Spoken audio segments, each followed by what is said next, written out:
is up, theology nerds? You are listening to the Homebrewed Christianity podcast.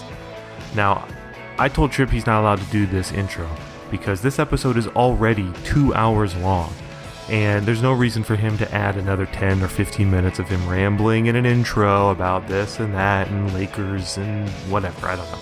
So I told him I could get everything he needed to say done in way less time so that everyone could get right into the interview with Donna Bowman and Ryan Newsom. This was actually a Facebook Live video we did a couple weeks ago to celebrate Donna's new book, The Homebrewed Guide to Being Human, being the best bag of bones you can be, which you can purchase now, and you definitely should. And you'll hear why in this interview, because it's an excellent interview, and it's a great book, and I know you'll enjoy it. Speaking of which, a lot of the other homebrewed books are on sale. The ebooks are on sale. If you go to Amazon, you can get them for $2 or $3, I think, so make sure to do that. The other thing, really important thing, The Road to Edmond, the movie that Tripp and I made. That's right, we made a movie. It's going to be released soon. We're going to have a couple pre-release screenings. Oklahoma City on June 1st, Denver, Colorado on June 29th. The premiere in Los Angeles is going to be on July 29th. And the other premiere will be on August 17th in Asheville, North Carolina.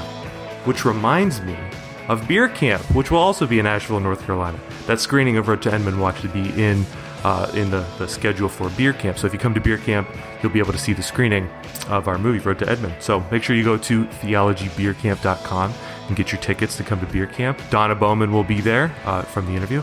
Also, Robin Henderson Espinoza will be there. Travis McMacken will be there. Thea Sophia podcast will be there. I think the Brew Theology people will be there. Twisted Sisters podcast will be there. Nathan Gilmore from Christian Humanist podcast will be there. It's going to be a great time, so you should definitely go get your tickets now. So just one more time real quick. Donna's book is on sale. Go buy it. You can get some ebooks. The other homebrewed Christianity guides are on sale on Amazon, so get your ebooks there. The Road to Edmond screenings, go to theroadtoedmond.com. And you can find out information about the screenings in Oklahoma City, Denver, LA, and Asheville. And then go to theologybeercamp.com to get your tickets for Theology Beer Camp. See? That's so much shorter than if Tripp were to have done it. So now you can get to the interview sooner and enjoy it. Peace. We are here to have an online book release soiree of sorts. For the Homebrewed Christianity Guide to Being Human, becoming the best bag of bones you can be, with Donna Bowman, who's in Conway, Arkansas. Conway! What? I hope some of my students, my former students, hopefully are tuning in and will, I don't know, do the thumb thing or whatever for whatever they do. Well, and this is Ryan Newsom. Dr. Ryan Newsom of Campbell University, who's my neighbor. And I was like, you should come hang out with us on the internet while we drink things. Now, he is also a theology and ethics professor. I've also noticed when making podcasts, he says almost nothing unless forced to. So I anticipate him saying very little. I'm expecting tough questions. I need tough questions from a theology and ethics professor. Yeah, I know. All right. Okay. Oh, we're going to play games. So in a second, you're going to ask an anthropology question related to gender, and then science, and then death. Think of them. And then that way you have time to prepare. See these 3 topics right there? Oh, yeah. So you wrote a book about being human, and you are a human. We've had it confirmed. I won't tell you all your friends I called to check these facts. But first question is, you just finished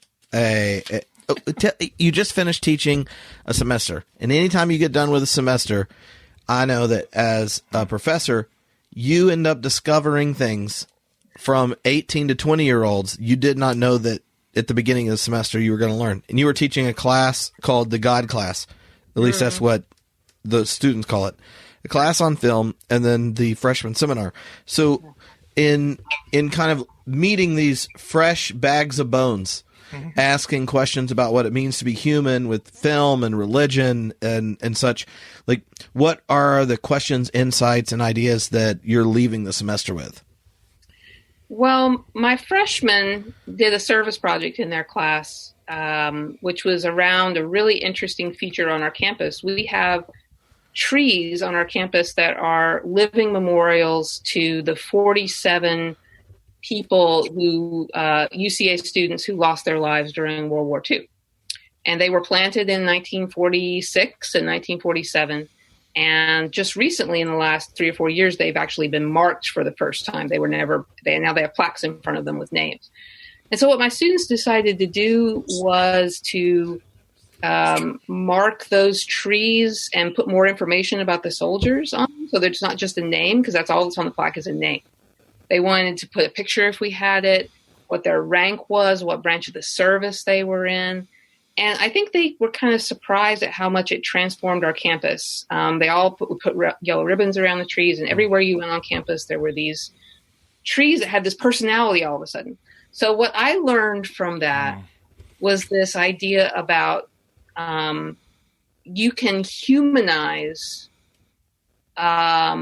these features of the sites we're in. You can bring personality to them. You can kind of, those little like toys that you like, they're little small capsules and you put them in water and they make a thing. Suddenly they're a thing, so it went from everything being the same, just a plaque and a name, to everything having like this rounded personality to it. And so I'm walking by the thing and I'm like looking at them, and I know all these people, and yet suddenly I'm arrested by one of the trees. And it's the one tree that was a guy who was a pilot in the Canadian Air Force, and he went to UCA, but he flew planes for the Canadian Air Force, and that's who he was serving with in World War II when he died. And there's one woman in the trees, right? And so suddenly she has a face and she has a story and she stands out because of that. So we just had that final today where they kind of wrote and talked about that, about always remembering the human. That's kind of one of those rules of the internet that people used to say. It's like, don't forget that you're dealing with human beings. And I think this took it kind of even off the online and put it out in the world, where even though we would think on a face-to-face, experiential level, we know we're dealing with human beings, there's these part of our sites where we can flatten out that and lose that. But there's ways to reconstitute it. Yeah. So that's kind of the human part that I learned most about, was just about ways to do that, ways to remind us ourselves of that. So when you think of thinking theologically about what it means to be human, what part of the church's previous conversation around anthropology do you think we need to leave behind? Because if you just think of how the conversation would have gone 300 years ago, right? Like, it would have been completely different. There would be no common ancestry. There would be no, our planet is one among billions in a galaxy. There's so many different things that have changed. But if you ask the question around Christology, I mean, you have the historical Jesus and maybe religious pluralism or something, but the creed still set a lot of the conditions, or at least the problems you wrestle with, in ways that if you go and look at the history of Christian theology, the questions around what it means to be human are significantly more fluid than some of the other doctrines that, get covered in the series. Mm-hmm. Yeah. So what part do we need to... What part's not working for us anymore? Is that what what's the theological inheritance around the question of humanity that's most problematic, at least from your perspective? Yeah, I have to say the thing I struggle with the most is a notion of human purpose and human function, that what are we here for, that gives some kind of answer based in accepting authority, accepting some mission that's given to us from above. That if we just knew what that was, then we could just do it, and then we would be fulfilling our purpose. And I think if there's anything that the 20th century kind of taught us, it's that accepting a purpose from outside yourself is a recipe for doing all kinds of horrible, horrible things. Because anybody can give you a version of what that is. And if they claim an authority and you accept that, then they can tell you to do anything and you'll do it. Mm-hmm. It can tell you to do really horrible things. And so we see that all the time. And so I think authority is the biggest problem. And that maybe is kind of a meta problem behind anthropology, but it has to do with the relationship of the human being to a creator or an institution or any kind of larger structure that claims to give us our purpose. I think that's the biggest issue. So do you think of it, or are you narrating it, or how do you, when you think through that, because obviously that I can totally see how that would be something that would be on our minds right now. Is it a question of like, there's just gonna be some sort of overriding or something like a telos that people act in light of, and then we need to be careful what that is? Or is it a sense of we need to be not avoid having anything like that and try to just move from a sort of completely subjective point? Like, so do you get this sort of tension I'm getting at, or have you thought? Yeah. Okay.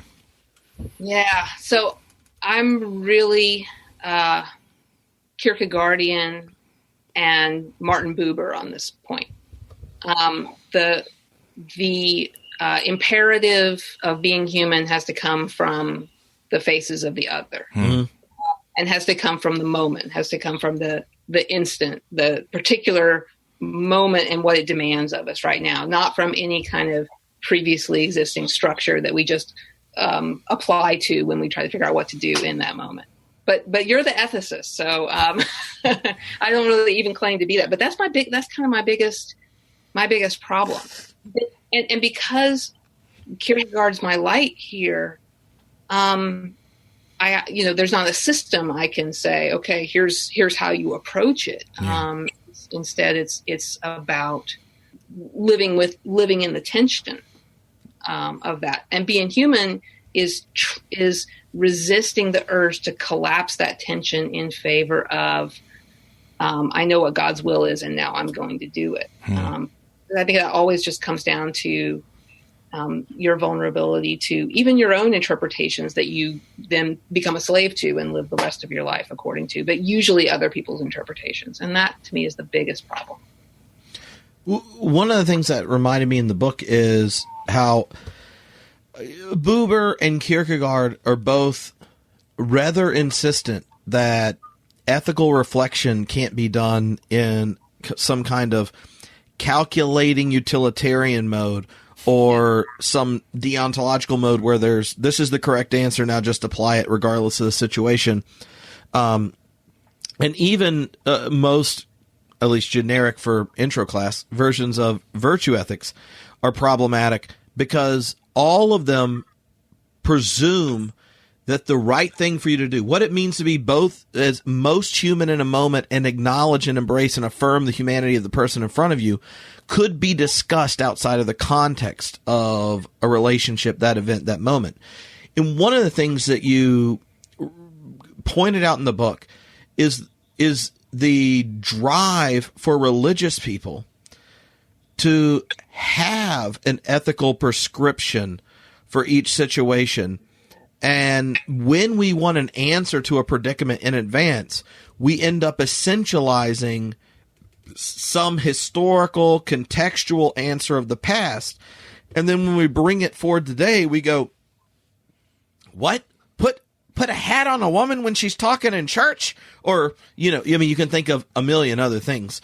And so I do think for the natural critiques that come to someone who want to reflect more existentially, like Buber or Kierkegaard, out of ethics, it's hard to then take a theory that is an abstract theory of ethics and then impose it on each contextual situation.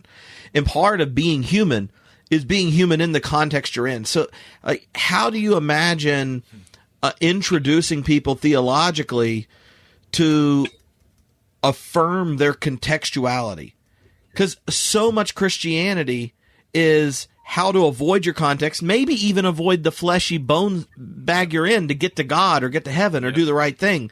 When what you do is keep turning us back to the material, turning us back to our embodiedness, our situation, such and go, that's where being fully human happens. Yeah, that's a great way to think about it. Oh man, when you were talking, I was thinking about something I was just working on today.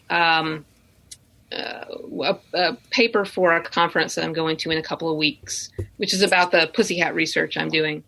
And which, we have a previous podcast episode that I enjoyed the conversation so much. If you've had me to speak in the last couple of months, I've reappropriated Donna's comparison of MAGA hat Christianity to knitted pussy hat Christianity. So you should go listen to it. So go ahead. Yeah. We don't want to skip over such a great thing and without sending them to the original source. Yeah. Yeah. You probably could figure out a way to put that a little chyron up there. It happens. But everything I'm working on, I find myself always with something immediately happening to react to. And so just today on Twitter, people were talking about this column in the New York Times where, Ross Douthat was did a column about the idea that sex like money should be, maybe we should think about redistributing it so that people who don't have access to sex can get the access they need. Are you familiar Trump's with this? A trickle-down sex economic. Well, no, it's what they're trying to do is kind of use golden trickle. Exactly. Use the Marxist, orientation of some of the left against it by saying you're all in favor of redistributing income. Why aren't you also in the favor of redistributing sexual satisfaction to people who are in sexual poverty, right? And this is this idea that people, these men get violent, and it's because they're they're like poor people who should maybe band together and demand, these resources. And the problem is that the resource they're talking about is access to women's bodies, right? Which is the same as alienated labor. Exactly my point. So this is I was writing about that today, and it was all just happening on Twitter, and it was all happening as I was talking about how people who made pussy hats thought about women's labor, right? Because of the work that goes into the hats being very visible and being sort of a symbol of reappropriating, reclaiming labor, women's labor particularly, which has been alienated for claims of economic sustainability, right? We can't pay women what they're worth because it would collapse the whole system. We can't give them access to a job clock that takes into account their maternity leave or whatever because we just can't afford it. The system is based on underpaying women. We can't fix it, right? So that's that contextual stuff you're talking about. That conversation. I saw a tweet from a woman who's a sociologist who said, this just goes back to the old patriarchal claim that women are capital. And women's bodies are capital, and women's labor is like a capital investment that you buy a machine and you right and now you own it and you use it as you will. So to me, it's like the new situations bring the tensions that those frameworks you're talking about, Tripp, were intending to work out. It just brings the tension back to life. We haven't fixed it because we worked out a framework to deal with it. We always need a new framework to deal with the tension when it reappears in maybe even a more intense form. We're seeing that over and over again with politics. We're seeing it with sexism. We're seeing it with racism. We're seeing it with authoritarianism. The thing we're all dumbfounded is we thought we'd gotten past those because we found a framework to think about it that worked 30, 40, 50 years ago. Well, no, the tension's still there. And now the framework we built to work with it, for some reason, it doesn't have the satisfaction for us anymore. Theology, right? Ryan's going to back me up on this. Theology is always, you're never done with it because it always has to be reformulating, recreating new metaphors for the challenges of the current moment, which are, but at the same time, novel and extremely familiar. Yeah. Right? Yeah. But we can't be fooled by their familiarity into thinking that we just plop down the correct solution on them and move on. We're always having to keep working on it. That's sort of that's where the tension or the trick can come from, is because they do hook into so I'm going to say universal features of human life, but I say that very loosely, universal in form or something, or in the sense of, how we eat. Yes. Humans organize life together. The condition, reproduce. The human condition. Yeah. Yes, but so there is a familiarity, so you can trick yourself into thinking you're doing the same thing as somebody was doing 800 years ago or 1700 years ago, and you're just not. So it hooks into the anthropology piece because talk about God is always done by bags of bones. There you go. Yeah, that's right. That's exactly right. One of the parts of that bags of bones bit is it's a play on the second creation story. Like where what's a human but some dirt and some breath of God? Like there's only one, Tripp. I don't know what you're talking about. So for if you listen to Sam Harris's most recent podcast with Bart Ehrman, who's an actual biblical scholar, and he didn't clarify this for him, but the church knew there was multiple creation stories in Genesis. I don't believe it. So it's impossible to actually be a good inerrantist and have read the Bible or canonized it. But that there are these texts that you go back to, and the church has gone back to continually reflect on what it means to be human. This a text where humans come as the crescendo moment of creation, where Adam is formed, and then Eve is the diamond cherry on top of existence. I can do a bit better. Yeah, and then you have the other creation story that people are more familiar with, generally with the different days and such. When you are thinking of doing a theological anthropology where you're going to be tackling questions around like science and gender and these type of issues that we're political issues and affirming the subjectivity across difference and things we were talking about, what is it like to return to a text that the residue the church has put on it is, like 10 feet of patriarchy, and underneath it is the logic that justified slavery and the exploitation of the planet?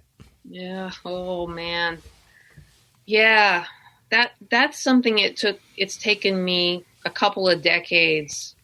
I'm probably not all done with it, because I think we form these reactions to texts based on our socialization, based on our upbringing, based on what seems to us to be the comfortable house we can build to live in, that we later find is a prison, that with that colors how we reject it.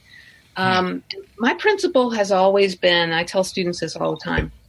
I understand if people have to reject parts of their upbringing, parts of their tradition, parts of what they've been taught.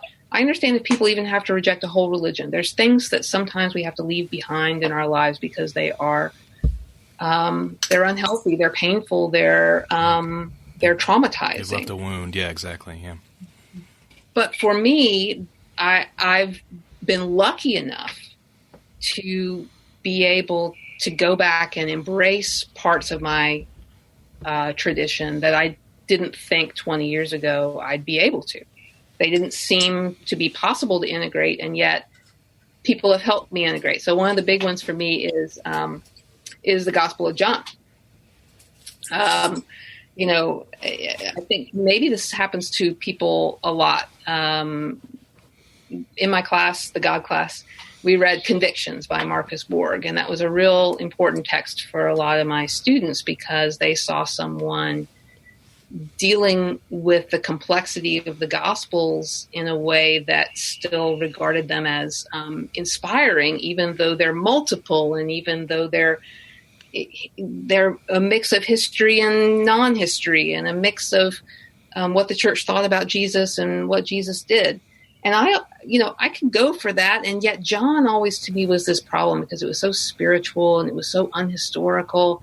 And it was the first, when I was taught to witness to people, it was supposed to be, you pointed to John first, right? Because it gave you the doctrine piece. It told you how to think about Jesus before you got all confused with what Jesus actually did or said. And so to me, that was always John was just the voice of the church. And I wanted to hear the voice of Jesus, not the voice of the church. And it was Elaine Pagels who taught me to appreciate what John was doing, because hearing the voice of how people responded to Jesus in all these multiple ways, including this very spiritualizing, very mystical way that's partly a response to Gnosticism and, partly a fight against the Thomas people or whatever. That's an authentic part. That's a part of the Jesus movement story. And I'm an inheritor of the Jesus movement story. Yeah.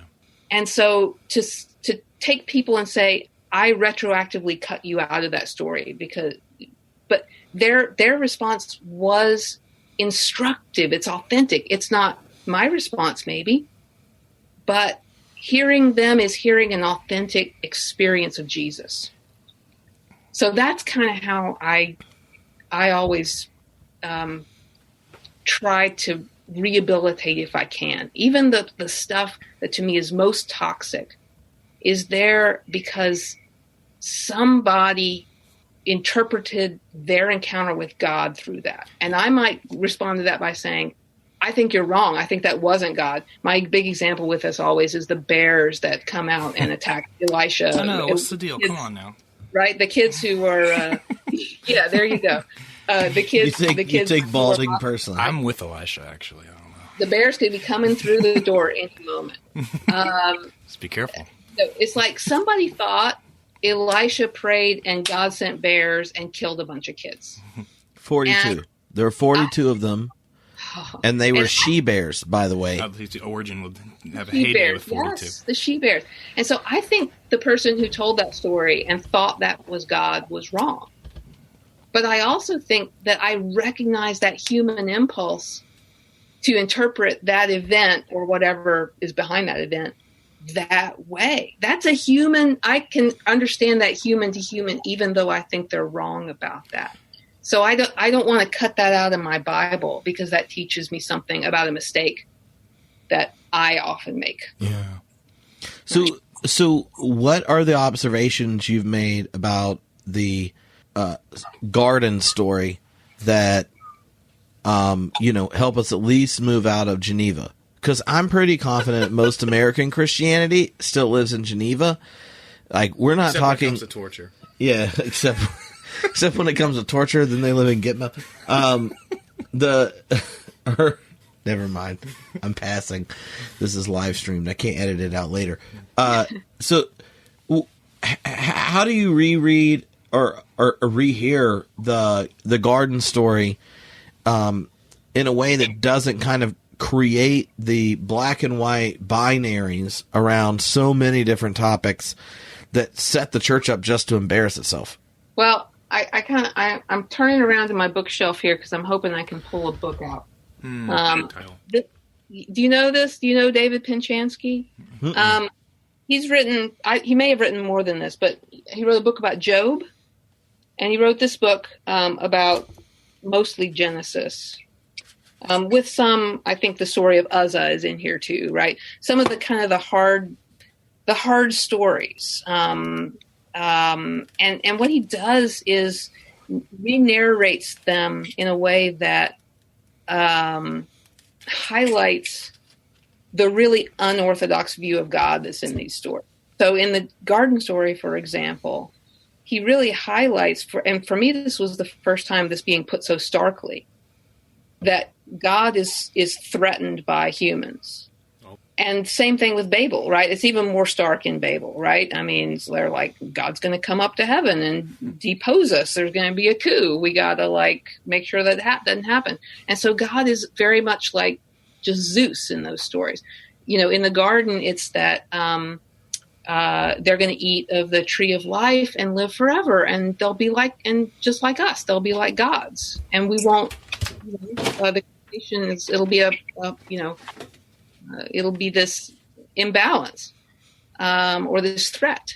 So that kind of recognition to me about the really multiple, when the word God is used, there's so many multiple ideas behind it. And of course, I blow my students' minds by telling them, even in your Bible, even in your translation of the Bible, you can tell where they're saying Yahweh and where they're saying Elohim, right? I saw the caps lock got broken on some of the versions. Yes, the small caps. It's like when you tell people that, it's like a secret code has been unlocked. Yeah. And suddenly you can see these strands. And when you understand, we were talking before we went on about these multiple strands, these multiple voices. And when you understand the Bible as this conversation, this argument between multiple voices, to me, that allows you to see the characters, the human characters in the story of the garden, not as this morality play, but as this kind of tension, this push and pull with the forces in their lives. Another thing that Pinchansky says, I'll hold this up again. Pinchansky says that that blew my mind because it was the first time I'd heard it put this way, is that the serpent doesn't lie. Mm-hmm. The serpent says, "You shall not surely die."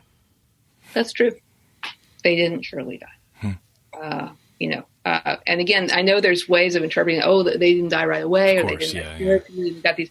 But if one of the things you can do is just try to take all those layers off and just see the thing. And I think when you see the thing, it's you think I take all the layers off, I just see something that's flat and literal or whatever. But actually, you start seeing all of the interplay, all of the backwards and forwards, all of the foregrounding and backgrounding that happens when you think about why these stories are told in this way. Yeah, it's the literal that saves you, ironically, because it's not being read sometimes by people who say it means X, Y, Z. And it's like, you don't have to go into some sort of abstract argument. Like, let's read the text. In some cases, it's like, let's just look at what's here and not try to go in front of it or behind it, like what is here. And that itself can just take away or, disabuse people of this idea. In some cases, the word sin doesn't even show up. Yeah, right. Sorry. Or the idea of Satan or some kind. That's another blows people's minds, is that, Satan is just not a figure until we get suddenly into the New Testament and Satan is there in all his kind of Babylonian glory, right? Babylonian glory. A phrase not used in canon. Persian glory, I would prefer to say. But,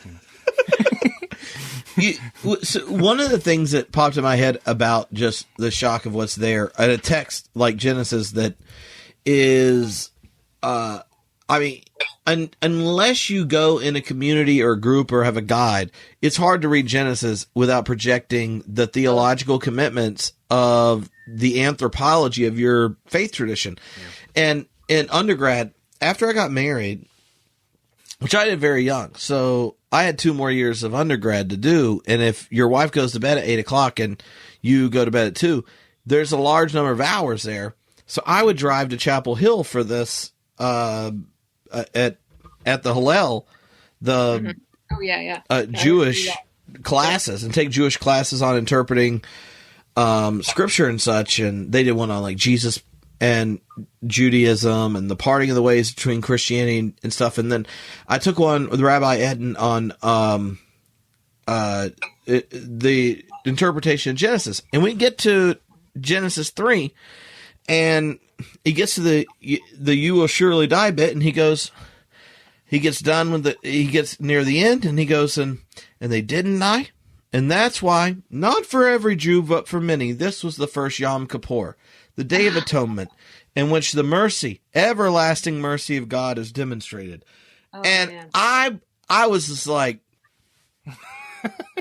that's amazing. You know they die. He's like, oh, no. Jewish Bible has nothing to do with immortal souls. We already knew we were going to die. We weren't Hellenized like you Gentiles.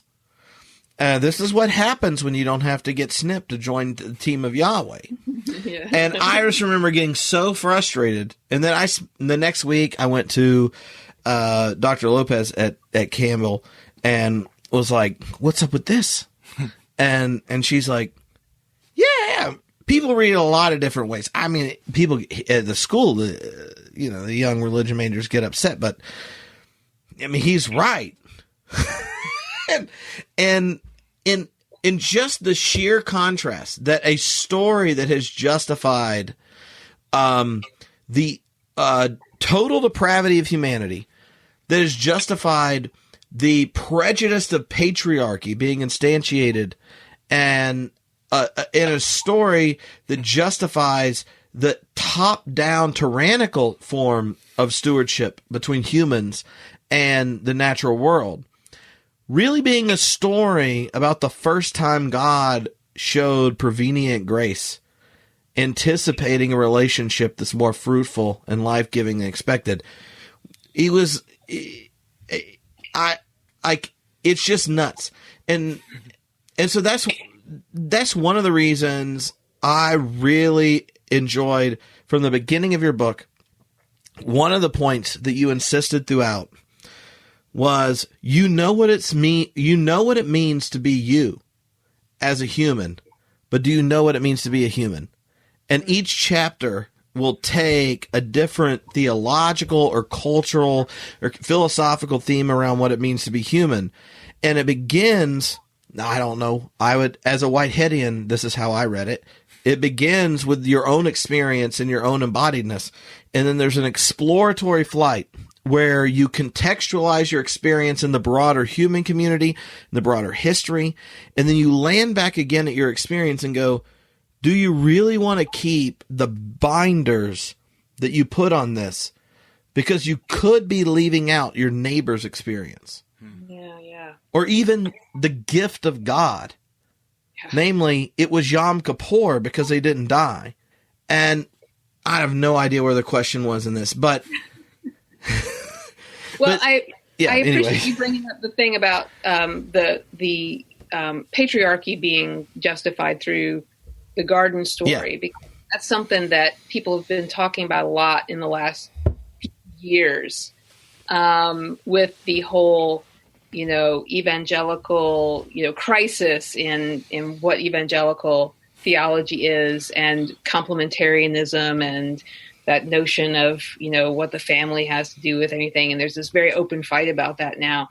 And that it's so amazing that Genesis 3 or beginning of Genesis 4, where the curses are, and that nobody until the last, it had not again been impressed on me until just the last few years, that story wasn't necessarily about how God set it up that we should live, or what God's plan is for us, or what what God's will is for us.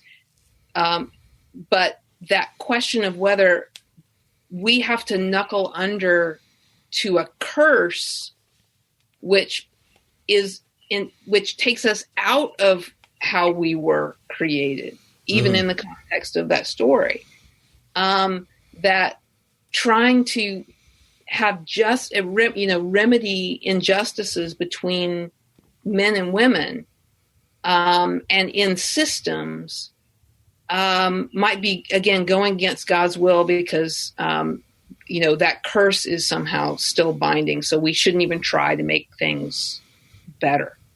Again, students that blows their minds to think about ontologically. If you accept that story as normative, what does it mean to accept a curse as normative on your life?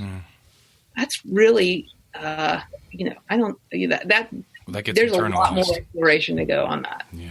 For me. One of the questions, and this is pretty open-ended, is for those who've had a mixed experience with Christianity, Christian theology, the church and such, and the problematic relationship of the church to gender identity, and all that entails, is a hindrance to identifying with the faith.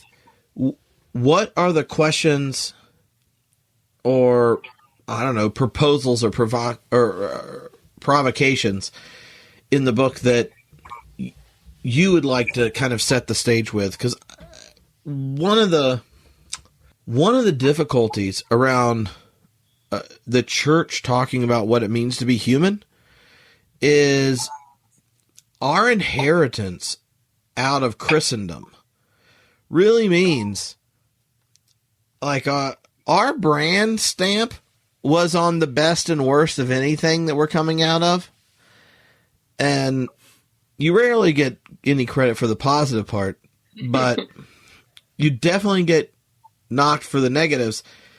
And at this point, where there's enough distance from Christendom that belief in God is like a live option or not, and participation in church is like an elective to your faith and not required even if you're not that interested, then the history of the church and its problematic affirmations around what it means to be human are just glaring. And so if someone wrestles with what it means to be human theologically, is there an answer or an invitation to a conversation when they might find an answer that doesn't just end up becoming a cultivated, sophisticated way of justifying the harm and trauma they've experienced? Yeah. As anyone that doesn't represent the perfect person of privilege. And in the church, just having a good question or a doubt might mean you don't fit that. Like, you don't even like, who gets excluded could be pretty broad. Yeah.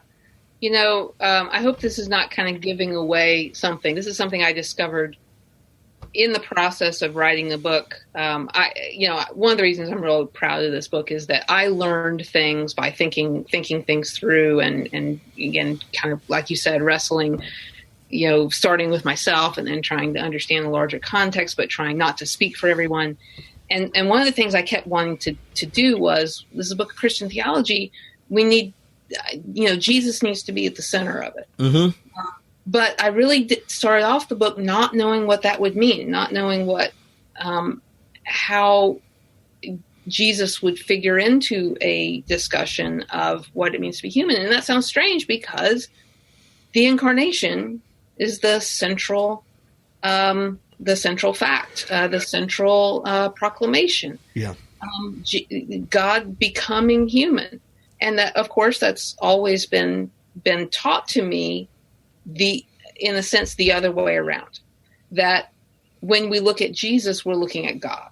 So if we want to find out who God is, we're looking at Jesus. And that's the amazing thing, is that we get to meet God in a form where we can actually meet a person and see a revelation of God in that person. That's the miracle of Christianity.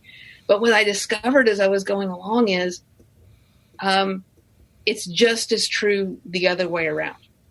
That when we meet Jesus, we are also meeting a revelation of the human, of what humanity is.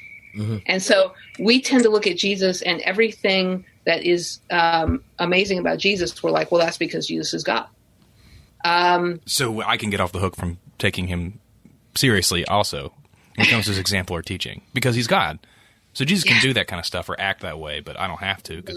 Yeah. So that becomes an excuse that, I can't be expected to live up to that because Jesus had the divine force and will to be able to do that. Letting aside that's heresy, because Jesus has got to have and use a human will in order to save our human will. Jesus has got to have a human mind in order to save our human mind. All that stuff, right? So, but we're all, as I've mentioned to Tripp many times, we're all docetists, and we don't really believe Jesus is human. We just believe it's a God inside a human skin mask, skin suit. But if we take the incarnation seriously, then we can learn what it means to be human, that horrible, unanswerable question, because we don't know what about our experience is representative, by actually looking at Jesus. And so that was kind of one of the big breakthroughs I had writing the book, is being able to think about Jesus as a revelation of what it means, what human capability. That's the other, we think about everything Jesus did that was amazing as divine capability.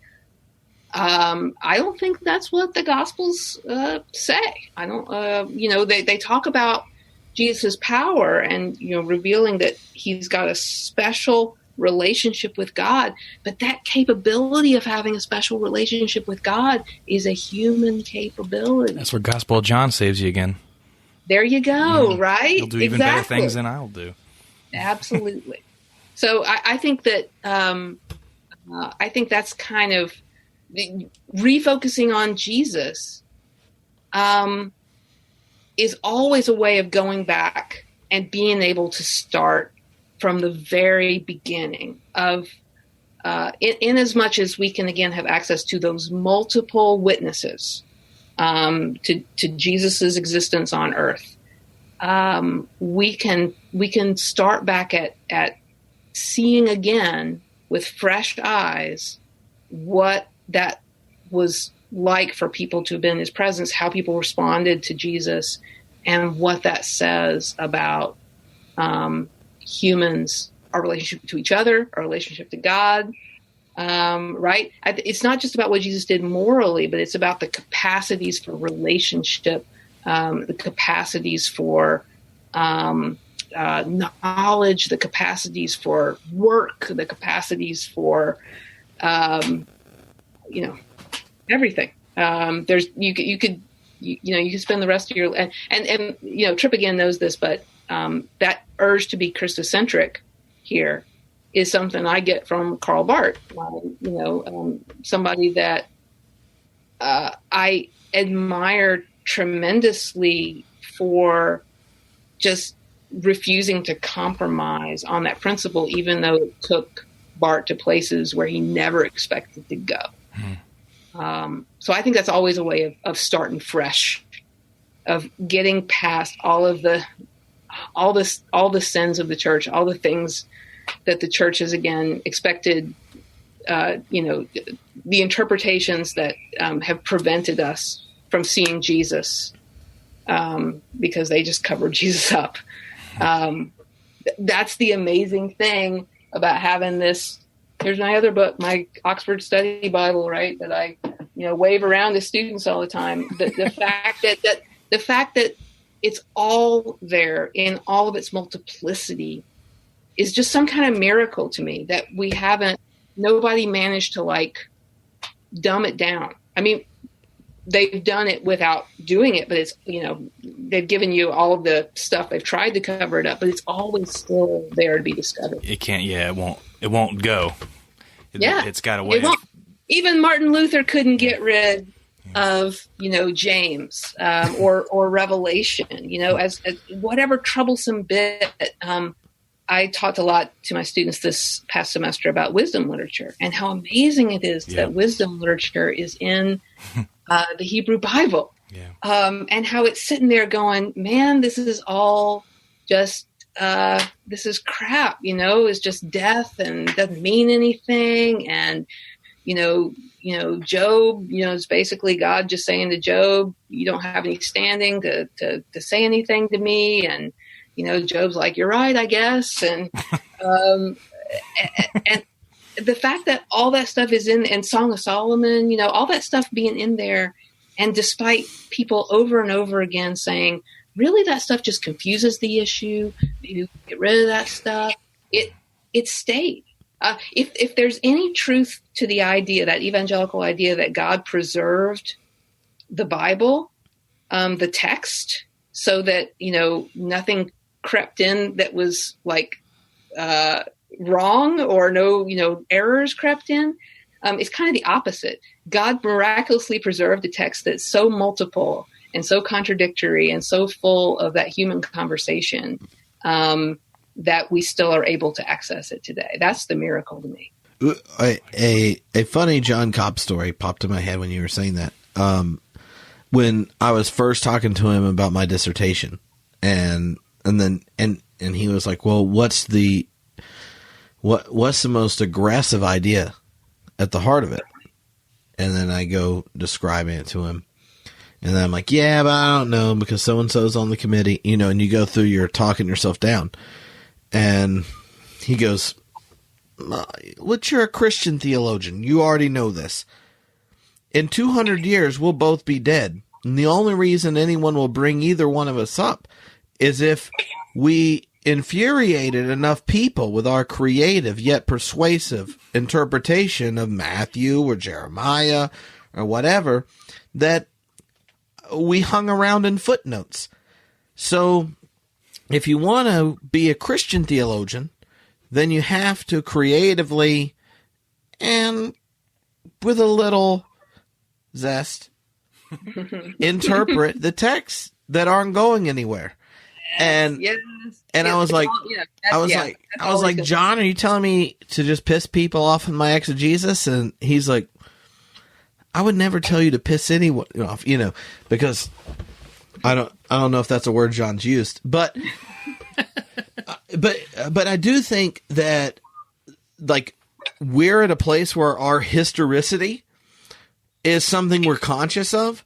So, right, what in previous times, a reinterpretation of the text that's always been there around original sin or patriarchy being justified by Eve's role or whatever it is. When you go to those texts and reinterpret them or address them or even just disagree with them, could be seen as a dismissive act towards a tradition.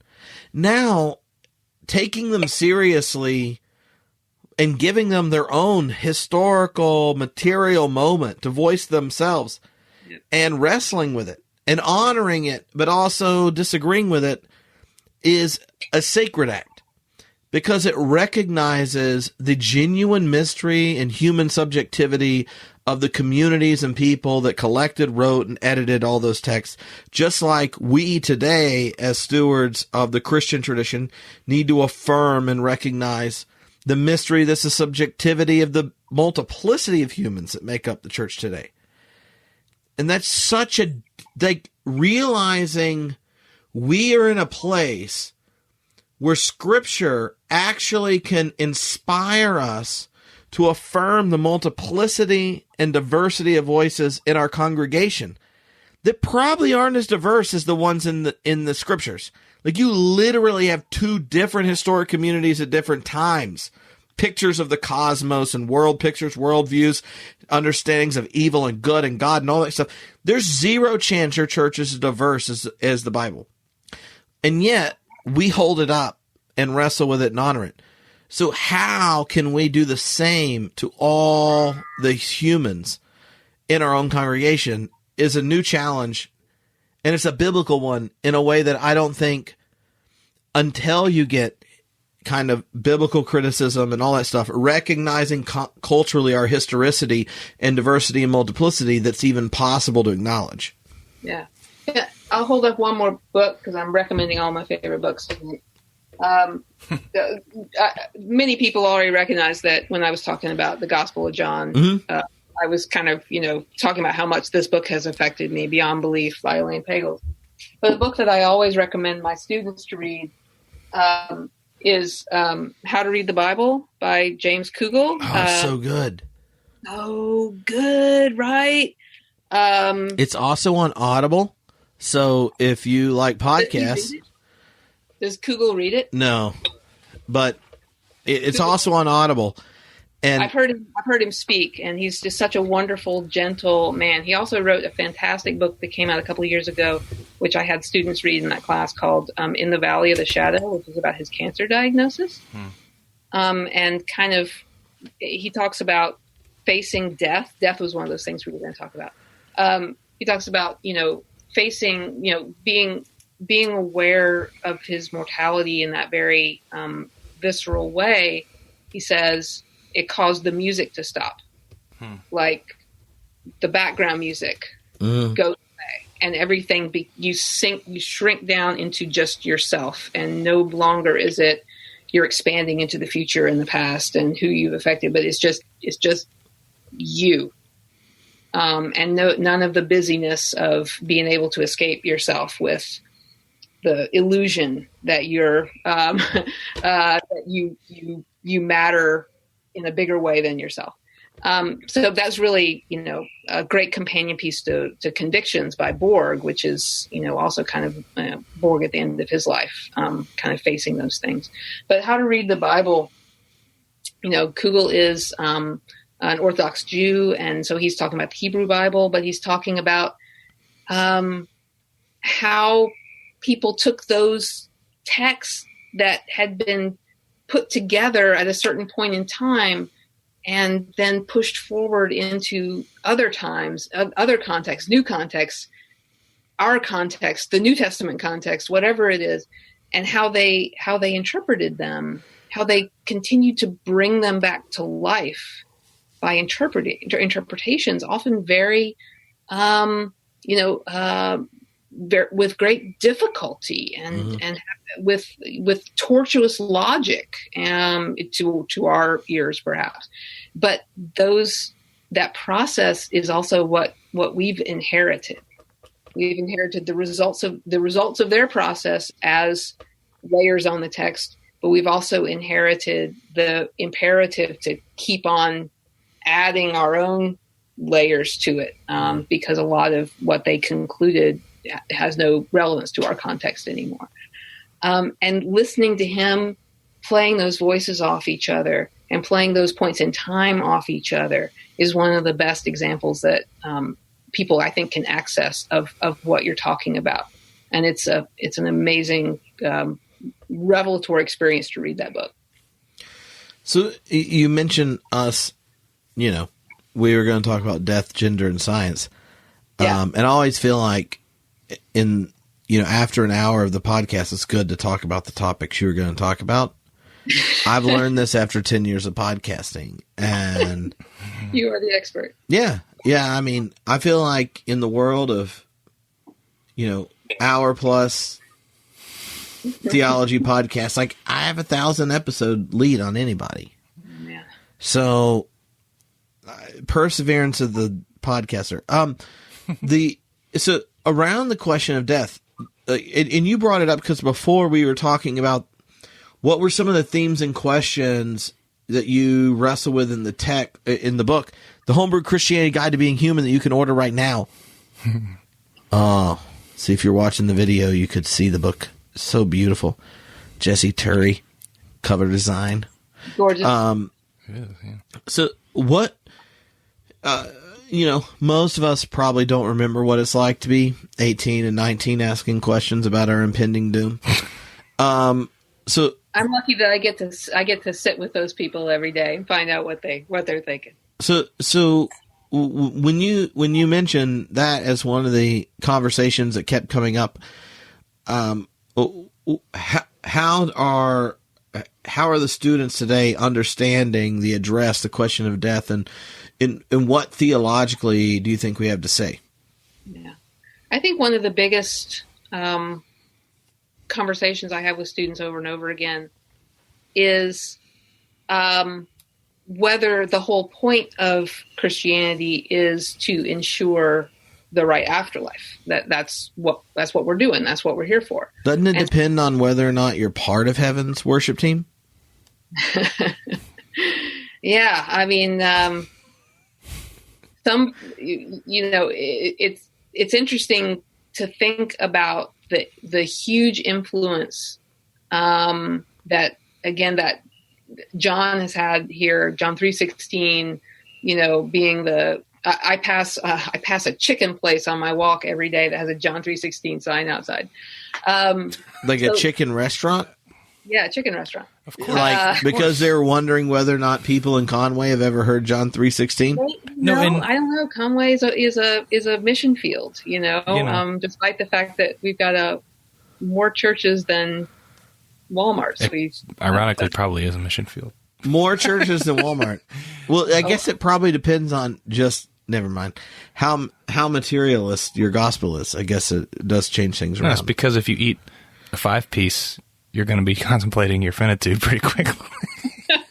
Are you making reference to the most healthy president of all time's regular KFC eating habits? I don't know who you're talking about. There's only so many chicken buckets in any of our lives. There's a finite number. Okay, 20 that's left, the funniest tweetable line. There's only so many. It's sad. I'm chicken buckets more closer to the grave every time I eat. Yep. It's Chicken Express down the street from me. That's cool. I always confess to students that because of some psychological quirk in my upbringing, whatever it was, I never had a huge fear of death growing up. It just the idea that I would go to any length to continue my subjective existence forever just never seemed like a desirable outcome to me. And so my sense of what religion was for was probably super skewed by the fact that didn't motivate me. So either sort of spiritually, or even when you heard or eventually heard of like singularity, kind of new scientific kind of Silicon Valley versions of this, so were you saying you're subject to, into like heaven or whatever? Or are you saying even like just sort of perpetual, you read Tuck Everlasting, you're like, that sounds terrible. Yes, exactly. All of the stories about immortality. The frog in Tuck Everlasting is what creeped me out. Oh, it's an amazing book. It's a great book. I always thought if you combine Tuck Everlasting with reincarnation, and that time you became a frog, you got in the wrong pool of water, and now your junk is stuck as a frog forever. You can't move on. You can't move on. Ribbit. Yeah. My favorite, my favorite movie about the afterlife is Defending Your Life by Albert Brooks. I don't know if either of you have ever seen it. But it's probably one of my top 10 movies of all time. But in that movie, the thing we're supposed to overcome with our life here on earth is fear. And if we can get over our fear, then we can move on to whatever the next stage of existence is. So again, that idea, it never has worked for me, this idea that we live our life here and our only job is to make one correct decision, or again, if we're not Pelagian, have it made for us, right? One correct decision that gets our soul into orbit, as my mentor Norb Shedler would say. And that's it. That's the only thing that matters about our life here, because how could anything else matter even quantitatively with eternity compared to a finite lifespan? Clearly, nothing else even registers on the significance scale other than the thing. So that never made sense to me. And then I had kids, and I realized, this is why people want their subjectivity continue, because the idea that you're not going to find out how their story ends, the idea that it's going to go on without you, that's what people can't contemplate. I never wanted my own story to go on forever, but I can understand not, wanting to be left out of the other stories that I've been involved in, right? Mm-hmm. But for so many of my students, it's very obvious to them that the reason you the reason you're a Christian is to go to heaven. Yeah. And so that, then we have some conversations about, well, is it possible to be a Christian without believing in a personal afterlife, a personal compensatory afterlife? And those are two different things, right? So I have this conversation with Jay McDaniel we were talking about right before, with Ed Hendricks, also a process thinker, for whom it's the compensatory part that's important. It's not really important that our personal stories continue, but it's important that people who don't get a chance to fulfill life plans through no fault because of the injustice of the world, to get that chance, right? The compensatory part is, everybody gets a chance at fulfillment. You can't call God good and loving and just if every subjectivity that's existed in the cosmos is already played its last note when it died. Yes. That doesn't mean there aren't subjectivities whose objective existence has such correlated and embodied the divine desire such that it's a graceful story regardless of any future existence. Right. Yeah, because in part, and what you bring up there is so interesting because part of that story, that graceful whole, is that all of us only get to intersect with it here. Its intersection and its feeding into my subjectivity here is limited by those boundaries, and yet that's part of the importance of the unfolding process, right? Is the feeding in of all of those influences, all of those perceptions, to make out of it whatever the next moment is for all of those things that are affected, right? And so that's part of this realm here. But, I asked them, is it possible, you think it's possible for people to be a Christian who don't believe in life after death? And it's a really flummoxing question to ask. The conquering of death in terms of personal, subjective consciousness ongoing is so obviously what eternal life means. Right? What else could it mean? And so it's really hard for them to wrap their minds around any idea about eternal life or resurrection that doesn't involve that Victorian idea of the individual strand and the family reunification and all of that stuff. And then it blows people's minds to find out that Augustine didn't think we were even going to recognize each other in heaven. He didn't think we would be interested in each other because we've got God to contemplate. Nobody's going to give a crap about who's next to him. It's a perk of Platonism. Yeah. And I agree with every exegesis Augustine does of every passage in Scripture, from Genesis on down. So in this might... Including in your resurrected body, he said you'd get your hair back. Your wound would be healed. And that's twice I've hit that up. I really don't think about that often. And you'll be 35? Is that what you thought? I think it was like Jesus. Yeah, something like that. Yeah. Oh, about 35. A healthy 35. Wouldn't it be awesome for like little kids, to be suddenly they'd be 35? They would. I think it's that idea of the acorn. The oak is already in there, right? The 35-year-old is already in the kid. So this is slightly off topic, but you have not closely read Process and Reality and Charles Hartshorne's understanding of it around the question of immortality. So I'll ask the question to Donna, and then you tell me if this is even worth losing sleep about. I remember in divinity school, I read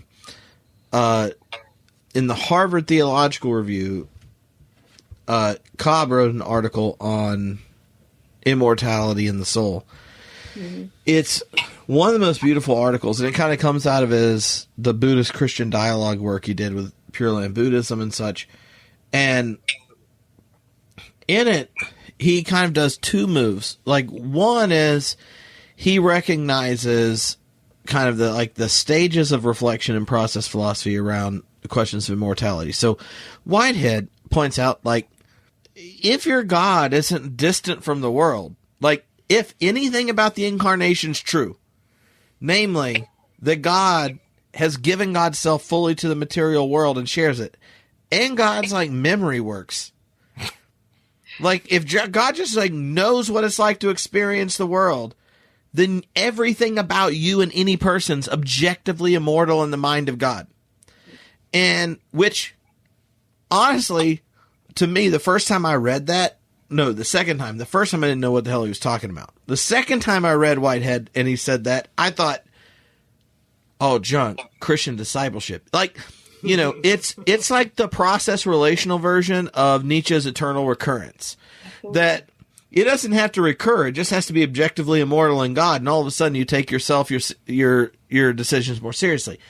And Hartshorne goes like, we're not materialist. So we're idealist of some sort, or we're neoclassical. So if existence is primarily mind, hashtag quantum mechanics, then, wow, it's complicated. I know, but don't distract me.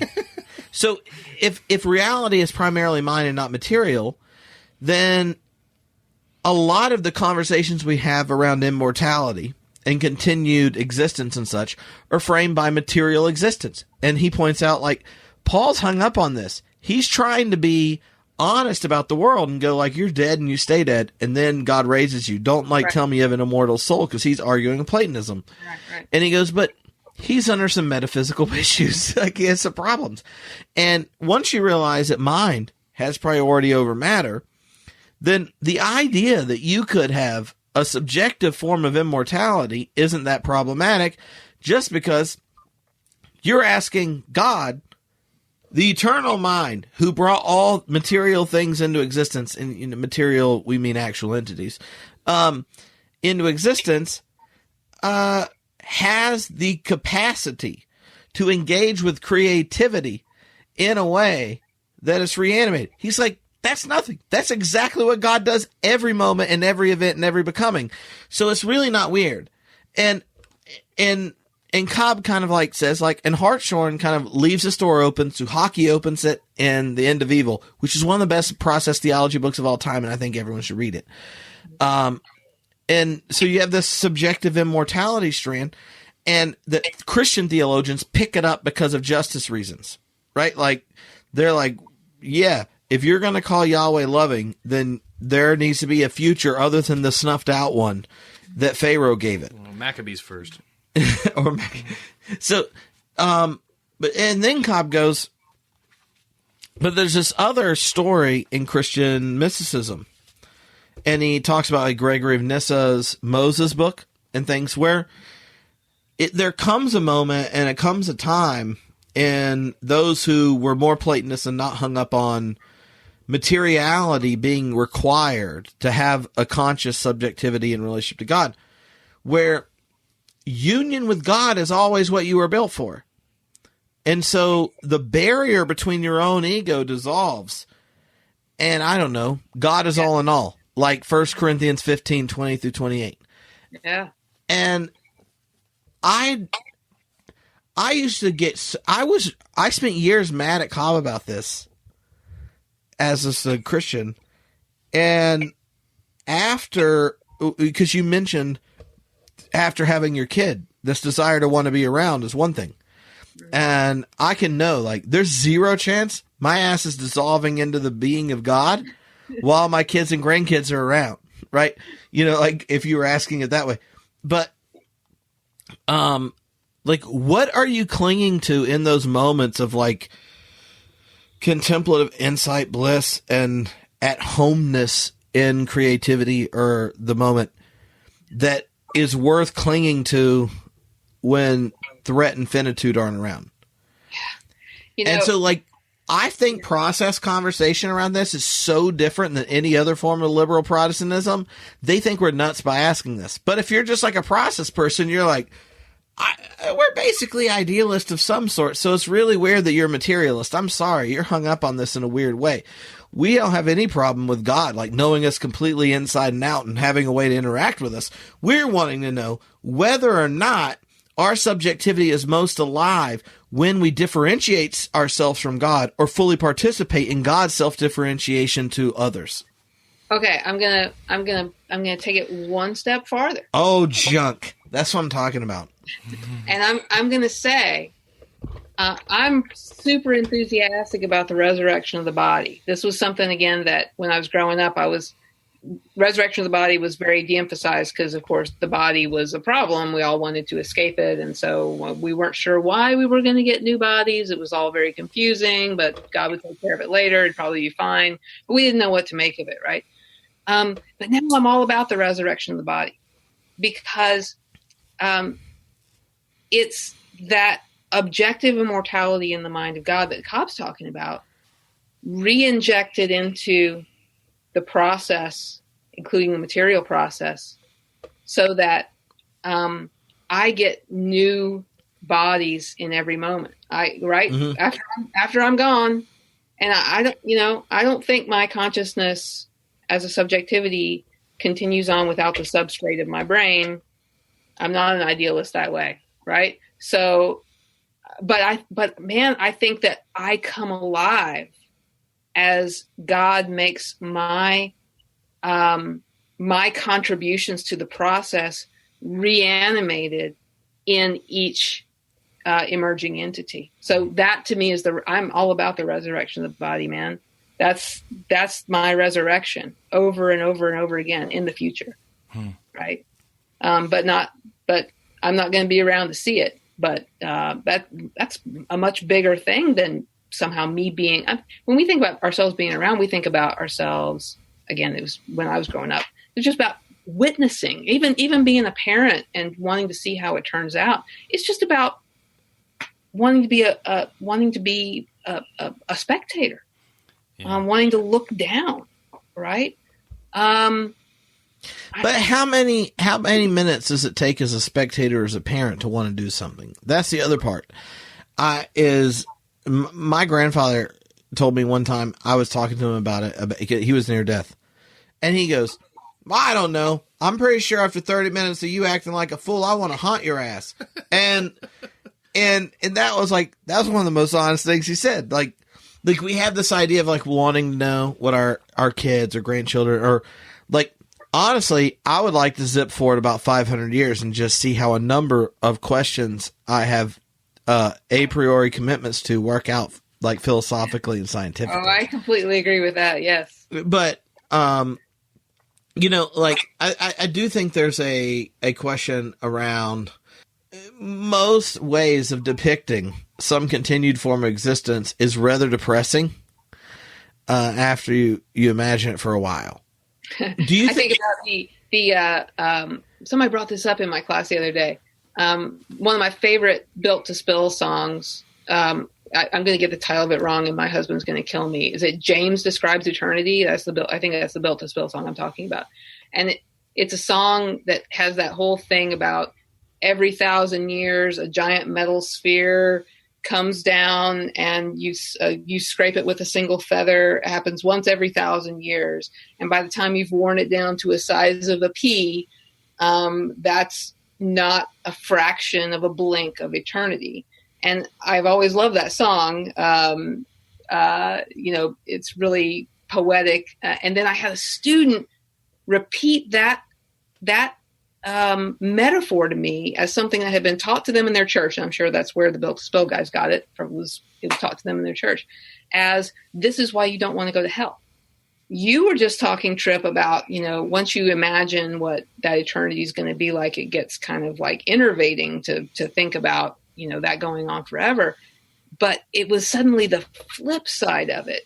Can you imagine being burned horribly for that period of time. So it was about fleeing that side of eternity without having kind of expecting the positive side to somehow kind of take care of itself. And that kind of reveals to me the kind of the issues with a subjective vision of it one way or the other. Yeah.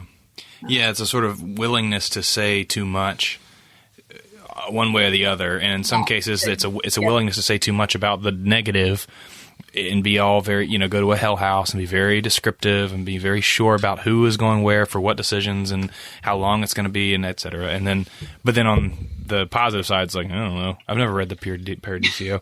But vice versa. It'll be great. It'll be whatever. It'll be great. It'll be wonderful. It'll be the best experience you've ever had. It'll be great. And then on the other hand, amazing. This is what Tripp is talking about that mystical, dissolving of the distinction between self and God. I don't know what that means either, beyond the tiny glimpses of it we can get in mystical experiences here on this earth. I don't know what that would be. Erotic love or something. I mean, you don't have. I understand. Mystic always sounds like I have to go in a room and do something religious, and but I think there's these moments we have where something happens and it just like flow state type of things. That's what I always think of. Is like it could be contemplative practice. It could be like eye contact while making love. It could be like playing in a band and your own individuality dissipating.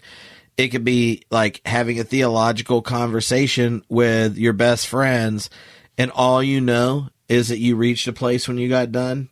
Like that's what the questions weren't driving. Like that's what there's so many. Nancy always said that about. There's so many different ways of getting there.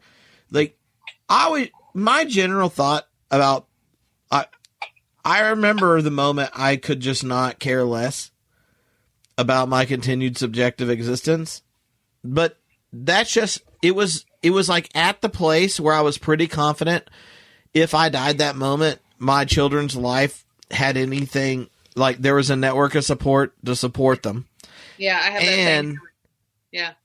And I knew that I had been blessed so much that I would not have a day I woke up I couldn't tell God thank you. And I know there are plenty of people that are not at that place. So this isn't a dismissal of continued subjectivity or something. It was just me going yeah, I mean, if God's at least as nice as Jesus, I'm pretty sure that God should be in charge of how this works out. And I'm anticipating the greater awareness we have of how the universe works and all this kind of stuff that our speculations will seem odd or insightful in ways we don't anticipate. But in the meantime, and this is something I've told all my kids, randomly throughout the day, I grab them and try to kiss them fast 100 times. And I always say you're going to have so many kisses from me. There's not going to be a day you're alive you haven't already received one. And I do it in the funniest way. And then Elgin around 4, he was more around 6, but Cora recently was just why do you give me so many kisses like that? I was like, well, when I'm not around, I want you to have one. Like if you go to your grandparents, blah, blah, blah, blah. And she goes, no, you're talking about when you die. And I'm like, yeah, if you get 100 kisses every day until you go to college, and honey, if you're in the same city as me and I'm paying for your college, you're going to get 100 kisses at least a week. And she laughs or whatever. I was like, you're never going to have a day where there's not one stored up to know that in whatever way I can, I'm loving and blessing you and I'm on your team. And it's true when I'm mad, I'm sad, disappointed, excited, joyful. That's just the most true thing I can say about you is I love you and I'm on your side. And she was like, well, that's why I might not become a mom because I don't want to die like you, Mom. She's got this thing in her head. If she has a child, she's going to die. But if she doesn't, she doesn't. But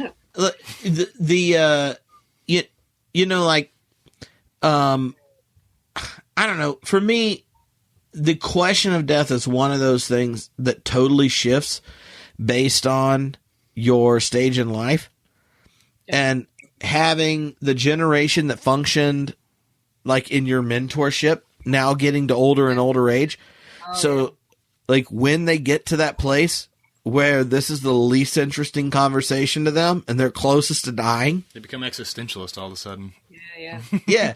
Then I'm like, well, I mean, I don't anticipate being a more mature human being than a lot of the people I know that I think are like the wisest, smartest, most compassionate people, who when they get facing death are like, then I just kind of don't worry about it. And I remember this article Ponnenberg wrote, because he got asked to write an article, after he got really, Americans had a weird reception of Ponnenberg, and he got asked to write one on Christian spirituality and eschatology. And the whole article is based around how after going to America, they don't have a Christian spirituality, because he went to a lot of churches and he didn't go to one. And he goes like, I went to evangelical ones, like mainline Protestants, all this kind of stuff.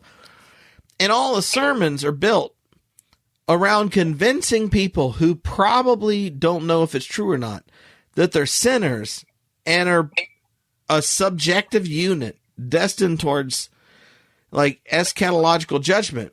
You have to convince them of the problem first and then tell them the gospel. Yeah. And he's like, that's definitionally not good news.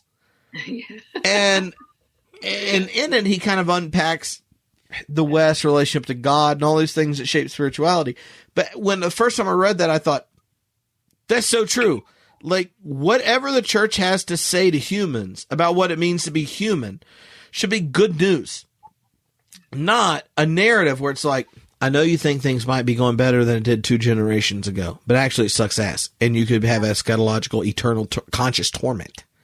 And so when you're thinking of being the best bag of bones you can, and so many bags of bones were driven by narratives where they didn't have to be convinced. It was just the water they breathed was one where the wrath of God was on the other side of their death. And that was their religious motivation. And I don't think we know what that would be like. Well, actually, I have some family members that probably do, but I personally don't. What is the good news for someone who their eternal conscious existence is not a motivating factor at all? Yeah. I think then the question becomes the good news. Good news has to be something about your. I'll use 2 different words for it, but maybe they mean the same thing.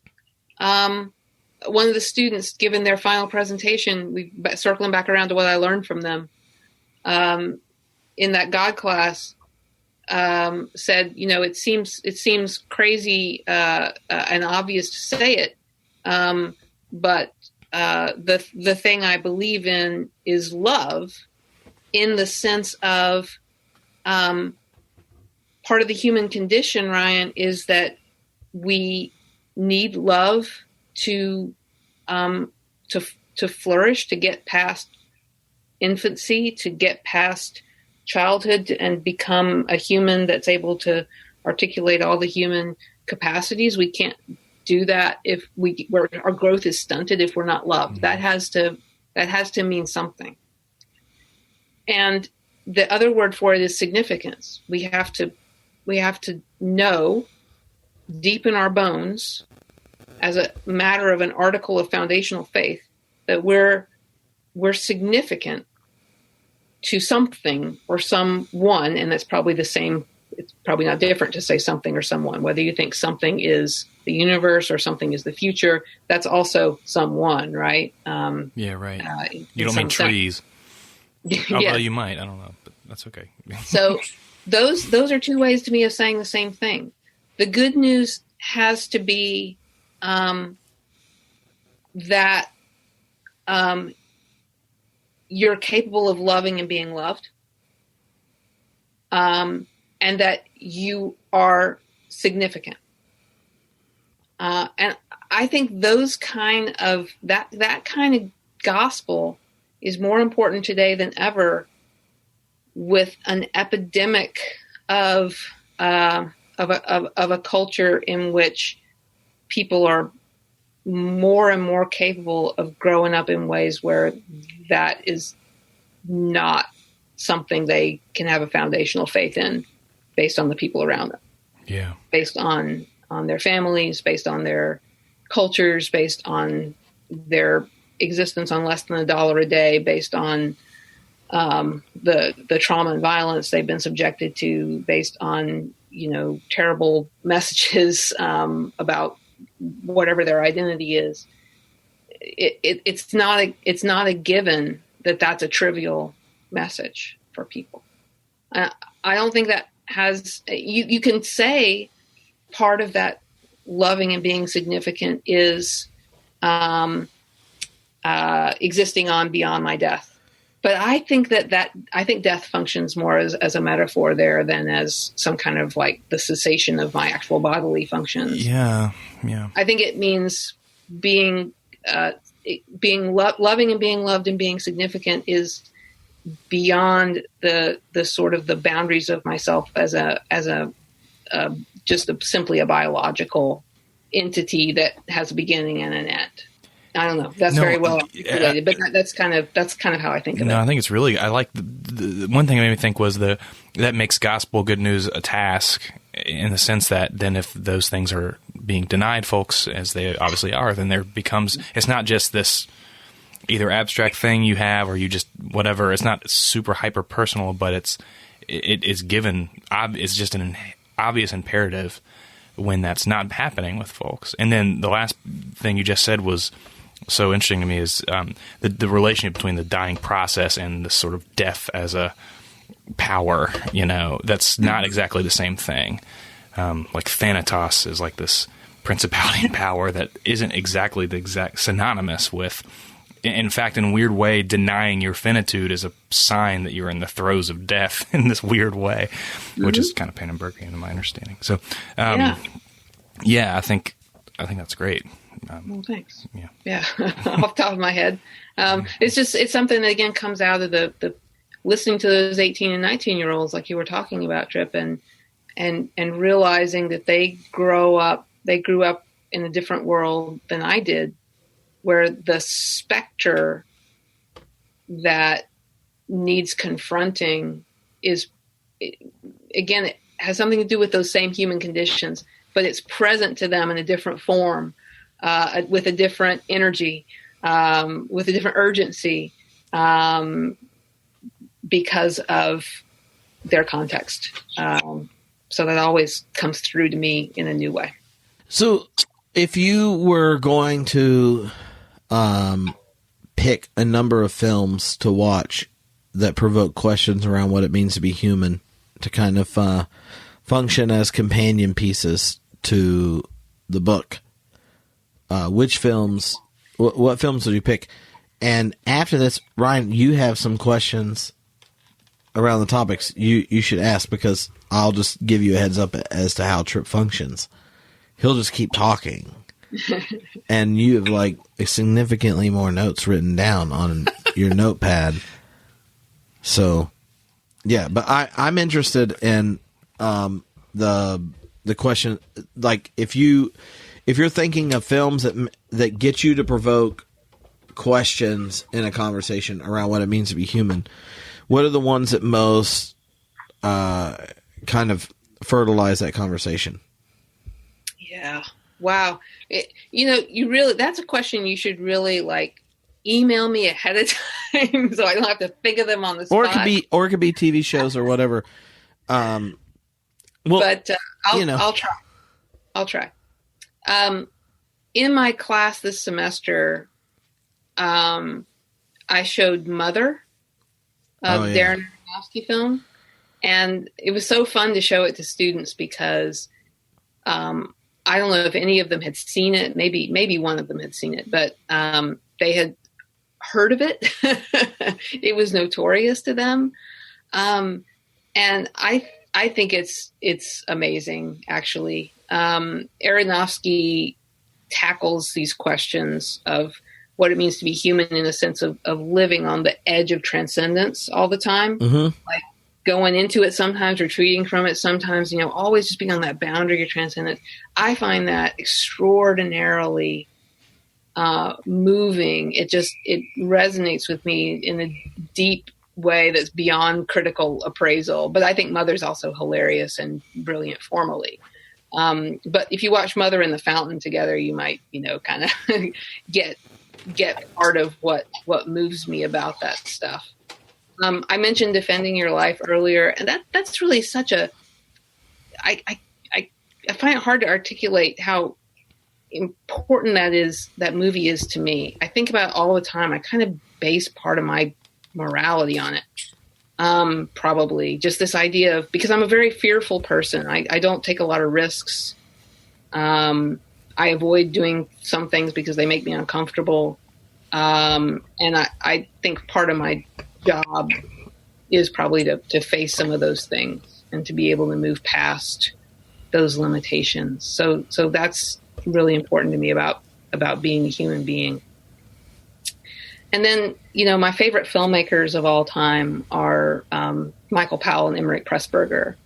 And the part that I would recommend, the part about being human that they reveal to me is the salvific power of art, that in creating and thinking about art and trying to create beauty and trying to bring the arts together and living in that creative energy, we can create. We can. I don't know. There's something about that it, again, touches part of that transcendence. So the movies of theirs that are my favorites are The Life and Death of Colonel Blimp, which is about war and about time and, about the ages of life and how we differ in those things. But also The Tales of Hoffmann, which is kind of one of their lesser known, it's an opera, one of their lesser known movies, but probably one of the most intensely complete artistic experiences I've ever had on film.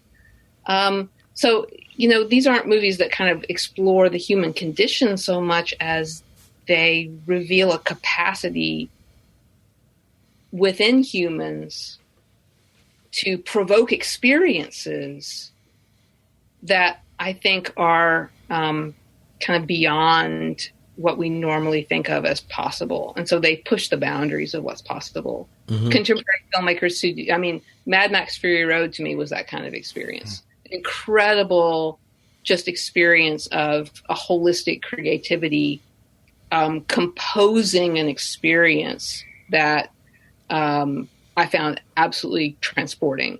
And to think of that not as the work of some kind of extra human genius, but as something that's a human capacity. That's kind of where I resonate with film and humanity. But I'll mention one more, and this touches maybe into the realm of. I often recommend this to students who are asking about movies about religion. I have always really loved The Rapture, the Michael Tolkien film, because it talks about human autonomy vis-a-vis that authoritarian, dictatorial, this is the way the universe is. If you don't like it, you can lump it. And a human being kind of, saying, I'm not going to accept that. This kind of Promethean human rejection of a framework that's been put around them. So those are the kind of things I think about when that question comes up. So the first time you were on the podcast 8 years ago. What did I say? I just remember that the picture I used for the podcast episode blog post was you on the bike from The Matrix. Oh, yes. So, and you're my only friend who's been on a Matrix DVD. Yeah. So, thinking that that's a movie that in the next 5 years is going to get redone or revisited in some sense, and also completely shaped Xers and old millennials' understanding of what it means to be human, our relationship to culture, technology, society, and such. Like, looking back at it, what are the questions and things the Matrix movies raised that linger today? Well, on that DVD, I talked about the much maligned second movie. And I talked about embodiment. I mean, that's just the interesting thing about that movie is that it takes you into this kind of horrible, this place where everybody's dressed in rags and they're all, in this post-apocalyptic world trying to survive, as kind of unplugged bodies or whatever.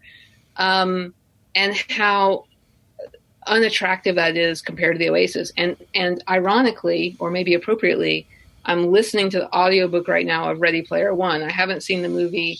My son read the book and narrated the whole thing to me. But now I'm listening to the audiobook of it and thinking about the Oasis and Ready Player One as just that kind of like candy colored, world, virtual world like the Matrix, where where you can do these amazing things.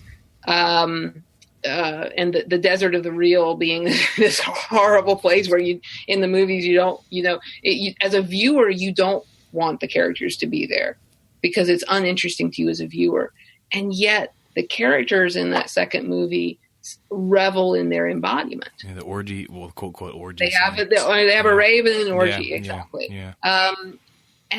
And I think that's kind of misleading in a way about what's interesting to us from a narrative perspective as viewers, as witnesses, what we want, that aesthetic experience we want, versus what's really real and healthy.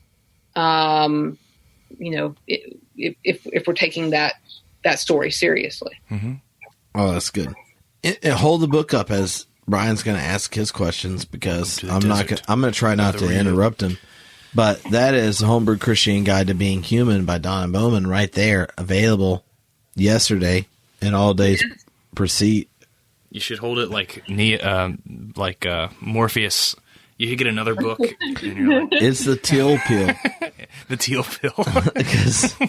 Well, I guess pews could be the red pill. Yeah, which is ironic because it's the complete opposite of that.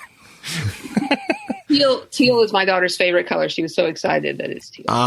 Well, I'm glad God apprehended that concrescent experience. So my question, obviously, relates to science. I've been teaching a class this semester on theology and science to undergrads, to 18 to 20-year-olds. And we did a whole section on anthropology, as you might imagine. And I'm asking a question as someone who has not yet, but will absolutely read this book. I'll write an Amazon review and everything. I still haven't got my physical copies in the mail. I've gotten box of them before every other one came out. But I didn't do it. They didn't come to me. Well, I realize that you're not in charge of Fortress Press, but this is mostly me taunting Tony because I know he's on a live video stream right now. So just to be like... And Tony's absolutely in charge of the shipping. He mails out books. Yeah, that's his job. Ignore me. Just keep talking to Donna. Sorry, Tony. I'm sorry. I wonder how you thought through, wrote about, and so if you didn't, I'm sorry. If you did, you probably did. But the relationship of sort of, reductive materialism on the one hand. So you sound like a very materialist in the good way person, as am I. I'm down with the non-reductive physicalism and stuff like that. But of course, a lot of the predominant conversations about materialism in the culture would be, you're nothing but a bag of bones. On the other hand, the sort of conversation of some of my students that would try to jump out of that conversation would be sort of a dualist sort of, you got a soul. I don't go that route. I don't think it works on a number of levels, but that would obviously be one of the most predominant kind of things someone would imagine, right, if they were picking up the book and reading. So I don't know, how do you think through, read through, write through that sort of tension between a reductive materialism versus a sort of your bones are over here, and then what makes you, rescues you, is your soul stuff. Yeah. I think I go through exactly those options. I talk about being a mammal, and then, am I just a mammal? Well, no, maybe I'm a soul cage. Right. The two kind of options there, dualism or just materialism. But going back to the Jewish perspective, one thing I learned from Norb Shedler, my mentor here at UCA, is this idea of a psychosomatic unity. Yeah. So, and from a process perspective, I was trying to explain this to students the other day with my one day where I do process in that class. Every day's process. That's what he told me. They don't know that, but it is. But that idea of an emergent property of my biological complexity, which doesn't reduce to my biological complexity, but which is absolutely dependent on it, and there being some kind of center of organization where these things come together and express themselves in something that feels unified. It probably isn't entirely. We can break that apart. We can poke at it until it falls apart. But it does provide some sense of bringing together all the other entities that make me up. We talked about the fact that I contain all these other things that actually aren't human, and yet that I'm completely dependent on the bacteria that digest my milk or whatever it is.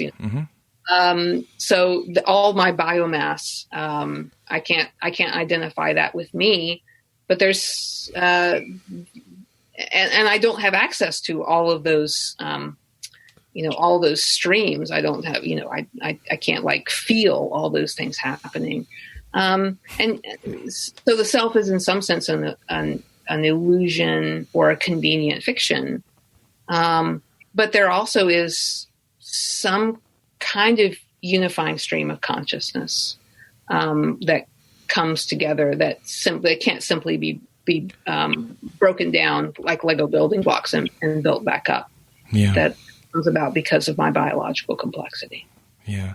So do you find that you find yourself, so I should say this in the other way around. I often find myself caught between two worlds in that regard, because you sort of, on the one hand, so folks you're way too fleshy, and my students even started to make fun of me for doing this motion when I would talk about it, because I'd be like, it's stuff, there's stuff involved, and that would just freak some people out, Just tell them it's sign language for mass energy events.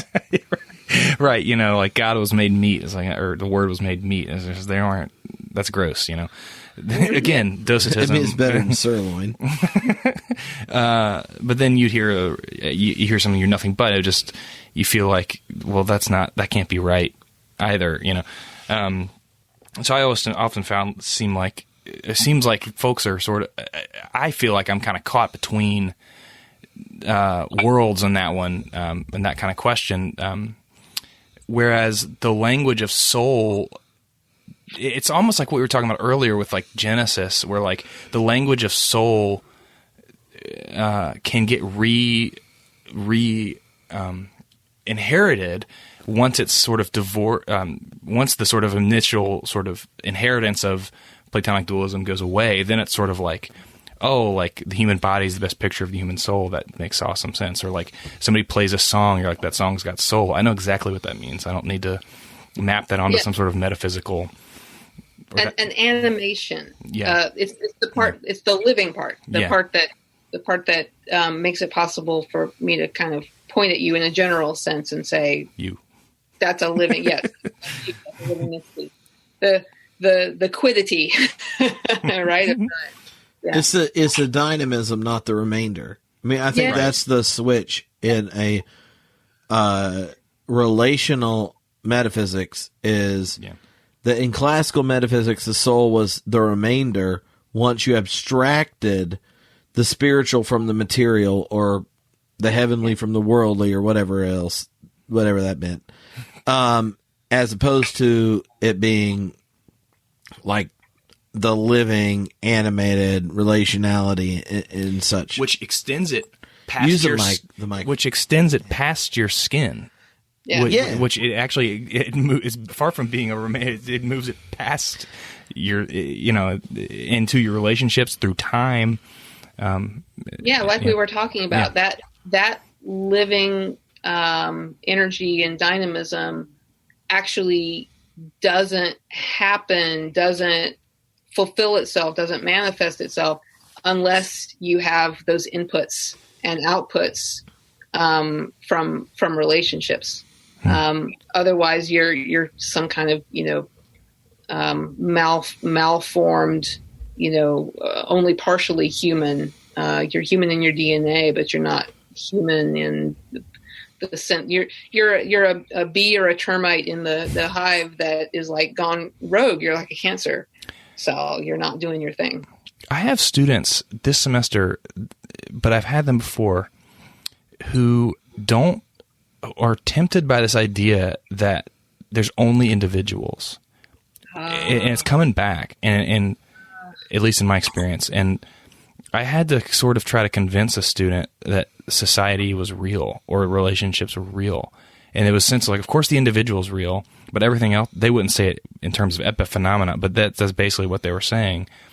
And to me, I was like, the individual is as abstract as this is. If you want to talk about, there's no individuals without other.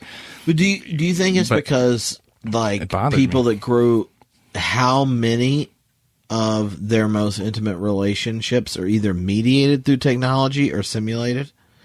I mean, so like put it this way, you and I would not know what it's like to be a teenager and a college student at a time where over 80% of the times as a male you masturbated, it was with simulated sex. Like, and we're talking on average for a college student 3.4 times a day. And 80%. Who's doing these? This is just. You should join the campus minister email group. I don't want to know. So 3.4 times a day, 80% plus, it's simulated. Think of the way they preserve relationships. The moment you leave college, 2.2. It's 2.2 times. No, I just mean like I think one of the things about our age group compared to the younger millennials and whatever's below that is that we have conscious awareness of what it was like before we texted people. Like our relationship with screens began with like Oregon Trail. And so like once there's always some form of mediation, and as a youth minister for a long time with that group, they were often more intimate when there was this screen mediating our relationship. So I could have talked with someone 3 or 4 times on text messages about a kid worried about domestic abuse in their home or some very serious issue. The early as a youth minister, they would have scheduled coming to my office and talking to me. So when it goes to, I'm an individual, I wonder how much of it is how our culture and our relationship to technology and such isn't always mediating. I have no thought about that other than that's what popped in my head when you said that. And that's definitely part of it. I think another part is various sorts of, so that's one part, and that's just, I think that'd be kind of almost universal among the generation. So I don't know. I think in a lot of cases that I've heard folks say this. And Ryan has a flip phone, so he doesn't know.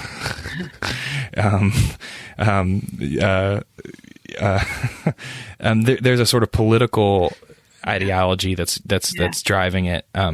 where if your subjectivity, if who you are is based in no small part on all sorts of things that you have very little control over, and you're sort of receiving yourself as much as you are an acting agent, that gives the lie to a lot of theories about you pull yourself up, whatever. Like it's your fault if you're in some such situation, or if you don't feel loved, it's because you just didn't choose happiness. There's sort of nicer liberal versions of the same kind of ideology that are just as oppressive.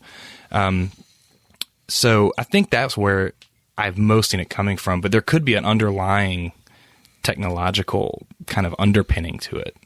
If that's Is it men and women, or is it mostly men? Men. It's been mostly men. Yeah. Mm-hmm. I bet if we could go back to like 1870 or 1868, and like stand in St. Louis and kind of interview people as they go by, I bet we find something very, very, very similar. So I don't think it's necessarily about technology. I think it's about what seems, what needs to be escaped from. Yeah. And how to, create, some worldview in which I have agency. Yeah. Right. And so people did that by going west or whatever to escape society and live on their own. Well, and then, or logging in now. And now people do it by, asserting a libertarianism or whatever. Or even like you could see Ready Player One, the sense of like, there is, I don't know, you could log in and discover the key to whatever to somehow get yourself out of this terrible situation. But there is still a sort of one-to-one. And even though the whole system's rigged and there's somebody who's paid a bajillion people to go find this little key or whatever. I don't know if I'm, spoiler alert, I don't know. The key. Whatever, I don't know. Yeah, no, I think those impulses are probably, again, part of that human condition in a new context of, as you say, those mediated relationships. But I'd say probably the underlying thought is probably you could find places where it has recurred as the majority in a certain age group or a certain segment of society. Yeah. All right. So I'll ask one more question than you do. And this one is, I was asked it and I apparently had 7 answers. But when other people have you on their podcast to talk about this book, and then they realize that they've ran out of any good questions, but they're only 10 minutes in, what question about the book should they ask? Now, don't answer it now, because the entire goal of this is to get someone interested in this book who's like, I don't know if I'm going to get this. When they hear you interviewed on another podcast, they'll probably all ask this question. And then you'll tell them something about the book you haven't said. Yeah. So when you're on those other podcasts talking about this book, what question, when they're stumped, should they ask you to direct you towards a part of it you're extremely passionate and excited about? Yeah. I think they should ask me about how one of the questions that guides my life overall and that guides this book in specific comes from It's Always Sunny in Philadelphia. I think people will want to know why that's the case. Because, that these watchwords, you never know where they're going to come from. And sometimes that's where they come from. I want you to know that it's going to go human all over your asses. When I had never watched the show when reading the book. So did you go watch that episode? Because yes, I did, but I'm not going to say anything about it because that defeats the entire purpose of my question. So Ryan, what's your question? My parting shot. Parting shot sounds very kind of like end of Sunday the battle sports where reporters. nothing was accomplished. No, really, I feel like I'm on one of those sports reporter talk shows. Do you want to discuss the Lakers offseason moves? Because I want to discuss the Braves' hot young rookies. Let's talk about it. Oh, I have to say that the Braves have done a really good job of like building up, like in the minor leagues and such, that you want to know, like, do they have enough pitching in the minor leagues to get to another like 7 or 8 year set where they have so many dominant starters that they could have like a mediocre 1 through 8 that it keeps them in the playoffs? Like, that's the question. As Fred McGriff still there. You just can't, the relievers don't come up through there though, and these days you got to have. I know. Relievers are too big a part of the game to have that. Okay, so and did you tear up when Greg Maddux left the Braves? Like, oh man, the year that like he got into the Hall of Fame, that whole thing, that was crazy. It's been a long stretch of years where the Hall of Fame ceremony has been very emotional for me. Yeah. So you have to choose one. oh, Nature or nurture. oh, that's a good one. Nature versus nurture. You have to pick one. Very good one. Oh, nurture all the way. Yeah, no hesitation there. No, nurture. I think that our flexibility, we're far less limited by what we inherited than we typically want to believe. You know the other best reason to go with nature? I mean, nurture. Is it listening? The most popular nature peeps are racist. That's true. So true. Oh my gosh. Lord save me from being on the side of neo-eugenicists. Yeah. One step to the right of Jordan Peterson and Lobster nature. Yeah, lobster. Gorilla mindset. They lobster that junk. I was just saying that because you were like, oh, men were the most responsive to the other one.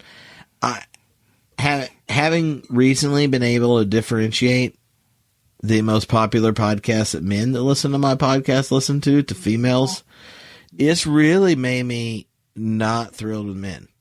For 2 reasons. I'll only share one of them now that I'm thinking about the 2 reasons, but I'll tell you afterwards. The main one is, why are the comic book podcasts more popular with ladies that listen to Homebrew Christianity than the men? I don't know. I really don't know. But I feel like the men are missing out. You know why? They have too many of their podcast feeds connected to people who feel like the problem of consciousness means we haven't discovered enough science to say that a brain scan can explain everything about what our subjectivity means, and that the most, quote, logical and rational explanation of quantum mechanics is that every possibility that could ever come into being does exist somewhere other than the mind of God. And there's nothing unique, expressive, lucky, or accidental even about a collective generative constants that have produced emergent complexity that even leads to life that can know itself is going to die, recognize difference, even genders, cultivate a culture that brings about science, and make eye contact while it makes love, enjoy symphonies, and love their children. They just are like, well, multiverse. And the podcasts where the multiverse and consciousness as purely an epiphenomena of material existence being popular with homebrew blows my mind. I've never even been high or drunk enough to think either one of those things are reasonable or sober enough. They're both like horrible ideas that are. Yeah, your listeners need to get a little more art, get a little more humanities into there. That's right. Yeah, they need more FOAD in their life. Humanness, pro-humanness, pro-humanitate. Pro-humanitate. If you put it in Latin. Well, that's the motto of Wake Forest University, my friend. Oh, yes. Like, recognize, like, right there. That's right. Mm-hmm. I didn't know that. It's true. Somebody gave me a plaque of it, so I know. That's why I happen to know. That's awesome. But do you have a 32-ounce beer mug where the glass is etched pro humanitate, and underneath it says proudly not Southeastern Baptist Theological Seminary? Because if you went to the div school at Wake Forest University, people keep thinking you were a student at the former theological institution known as Southeastern Baptist Theological Seminary before the takeover or the fall of Southern Baptists, where they essentialized gender and in kind of elevated patriarchy, top-down abusive forms of power. But luckily, Paige Patterson recently has clarified that my exaggerated version of just how much they hate women and want them to be abused was mild. Because he's recently explained that Jesus wants them to take it for the team. Yeah, that's right. And if Daddy That's says... not fair. In really hard cases, he wants you to go stay with your mom for a weekend. Oh, my bad. My bad. So... I wish that I laugh because otherwise I either am going to go to a rage or sob or both at the same time. It's hard to fathom. Yeah. So if you ever hang out with me at beer camp, because Donna's coming to Theology Nerd Beer Camp in August, that's a secret. I'm going to announce it when this podcast goes live. Yeah. Then you should ask me when I'm not being recorded about the time Paige Patterson was doing grades at the Applebee's where I was a waiter, and I was the first back-to-back golden apple recipient at the Wake Forest Applebee's. I own the shit out of the smoking section, and when people started to check out, my smoking section at lunch area grew, which included the area Paige Patterson was. I don't want to ruin his witness. He wasn't in the smoking section, but he was grading some tech intro to Christianity type papers. And there was someone that had a problem with his explanation of why source criticism was bad. Like, he's like, they must have liked JEDP more than I wanted them to.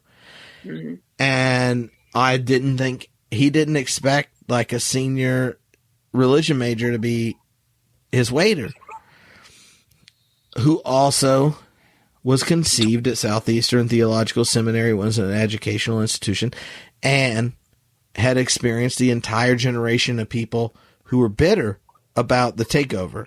Mm-hmm. And I patronized him in a way that did not inspire him to tip me. But I felt good about it. And I had 2 sarcastic comments on there. Oh my gosh. That I'm not going to share on the internet live. But if you go to Theology Beer Camp, I'll tell you. The first one had to do with whether or not a female was allowed to have an opinion about Scripture in his class, and the second one was whether or not he would listen to them. But that was and then he decided he didn't like me.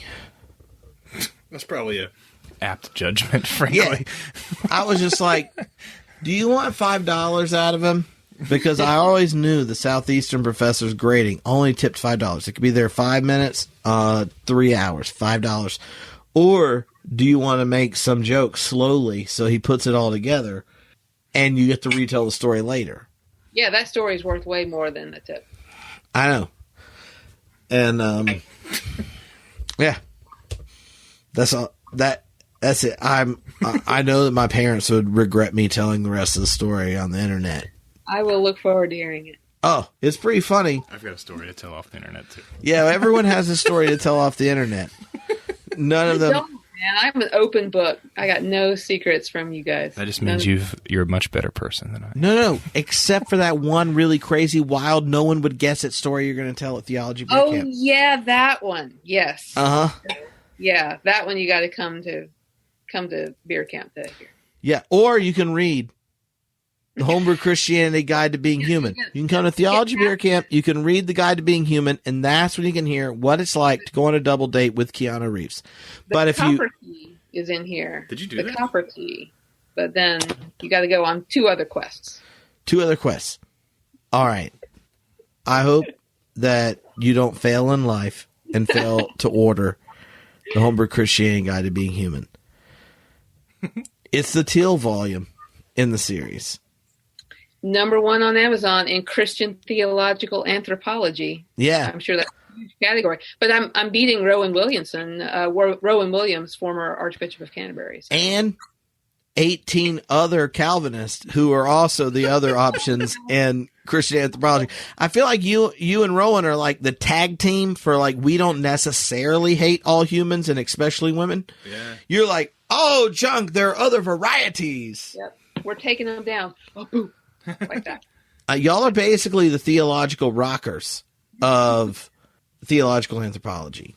It's good to know that that message can also sell. I'm glad to hear that. I know.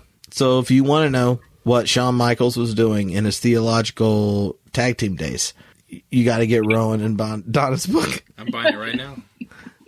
All right. Thank you for hanging out on the internet, Donna.